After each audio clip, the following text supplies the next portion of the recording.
Okay, now let us see how we use the relationship between the change in energy and then work done using these two examples. So here, whenever they tell you, if they are told you to get the total energy at a point, it means that it's going to be the sum of the kinetic energy and potential energy of that body.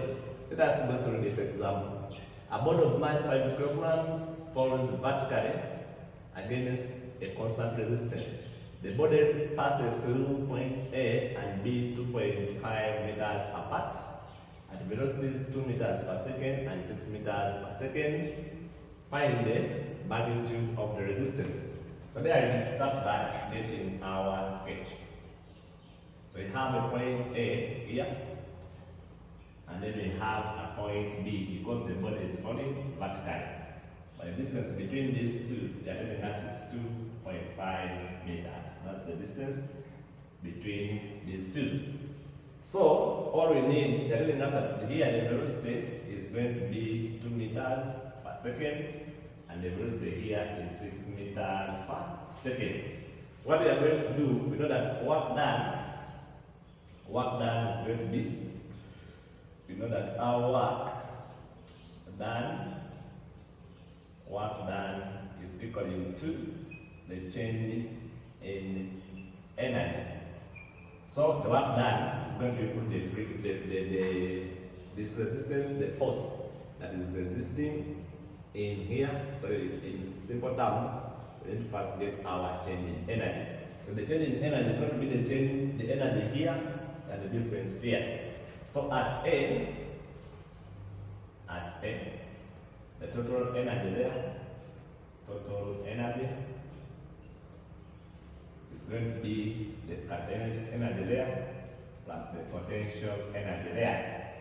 Our kinetic energy is given by a half mv squared. This one is given by mv h. So this will be a half. The mass of the body was 5.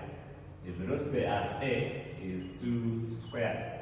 Then plus 5 times 9.8 times 2.5. And so from there, you can able see this is going to give me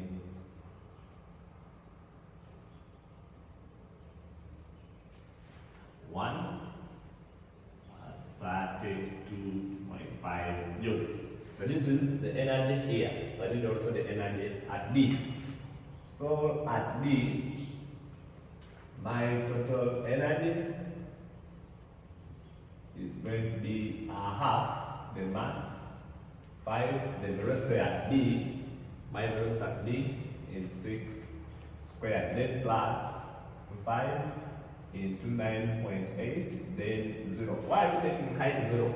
Because when the body falls along pinches B, there the potential energy at B is going to be 0 because there is no height to cover.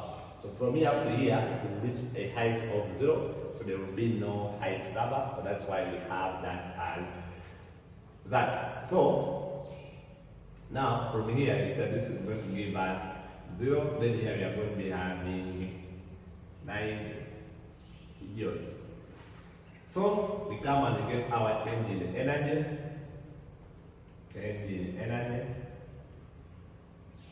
Which is going to be, now we get 132.5, then minus 9 is a joules, and this is going to give us 42.5 joules. But we said the work done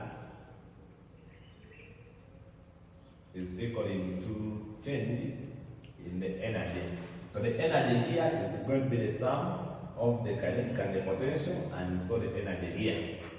Change in energy.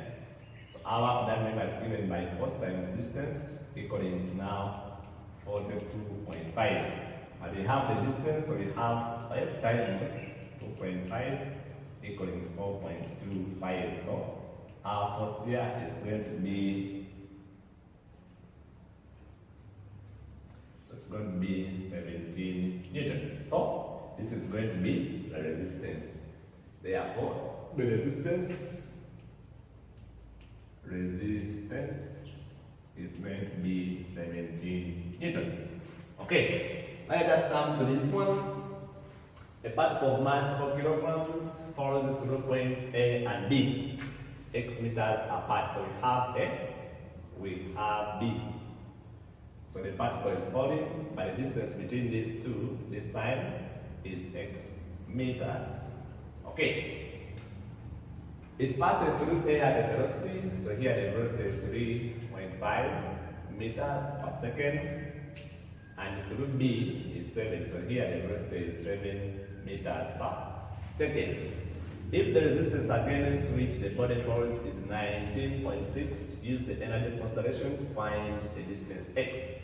So you need to get the total energy here, and then the total energy here, then the change is going to be equal to the work done. Okay, so from here, we say at A,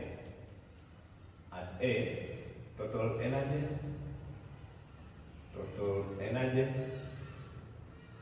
is going to be a half times the mass. Remember our mass, the body is 4 kilograms. So it's 4 into, then the velocity here, which is 3.5 squared. Then plus the mass times 9.8, then times the height, which is x. So from here, we shall get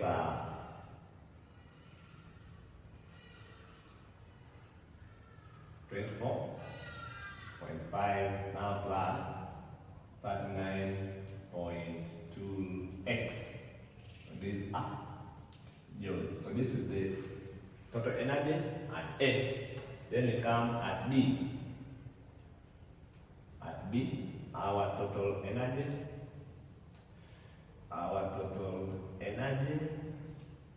is going to be a half 4. Then at B, so the velocity is 7 squared, then plus 4 times 9.8 times 0. By the time it covers this, by the time it reaches here, there will be no height to cover. So this one is going to give us, this is going to be 49 times 2. I think that's going to give us 98 joules. So now the change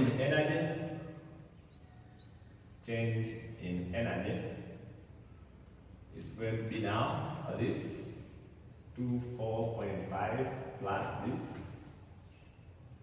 0.2x, then minus this 9, 10, 8. And so that is going to give us that 9.2x. This is going to be 73.5. These are joules. So this is the change in energy. So but remember we say change in energy